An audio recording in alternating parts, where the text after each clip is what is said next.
Well, tonight, for the first time, we're hearing from Bruce Foster III. He's on trial for shooting 6 people, killing 2 of them in a New Albany warehouse last February. Prosecutors today played the interview between Foster and police hours after Foster had been arrested, resting their case just hours ago. 10 TV's Lacey Crisp has been following this since the day of the mass shooting. She joins us live now from Newark. Lacey? Well, the state called 3 witnesses today, then they rested their case. We heard from Foster as police interviewed him about what happened inside that warehouse. On February 4th, 2025, Bruce Foster took an Uber home from KDC1, something he does every night, his attorneys argued in court. Prosecutors questioned the driver through an interpreter if Foster said anything in that ride.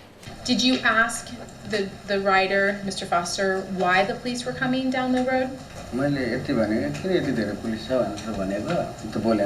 Yes, I said, why this many police are here, police cars are here, and he didn't answer anything.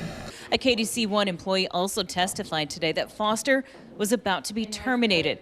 Then, the lead detective on the case from New Albany Police Department explained the evidence he gathered and how he was quickly able to identify Foster as the only shooting suspect.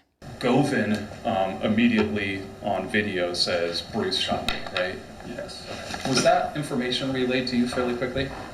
Maybe not to me, per se. He laid out a timeline from surveillance video from inside the warehouse.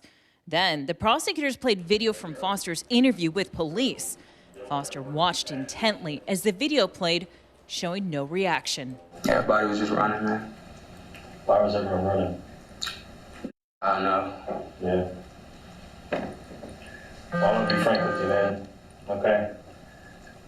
There's video surveillance, just like the apartment complex. Yep. Like, I'm gonna look out for you to make sure, like, everything's going kosher. All right. There's video surveillance at the warehouse, okay? Understood.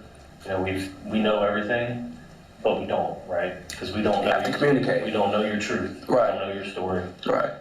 And so that's all we're here, is to make sure that you get your side out, because I believe that, you know, you were attacked. People are against you. People are trying to put you down. There are people against me. So, but that stuff stays in the streets, man. yeah. Yeah. Because this is a bunch of sneaky stuff, man.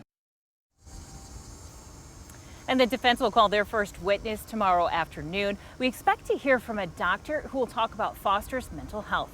Reporting live, Lacey Crisp, 10 TV News.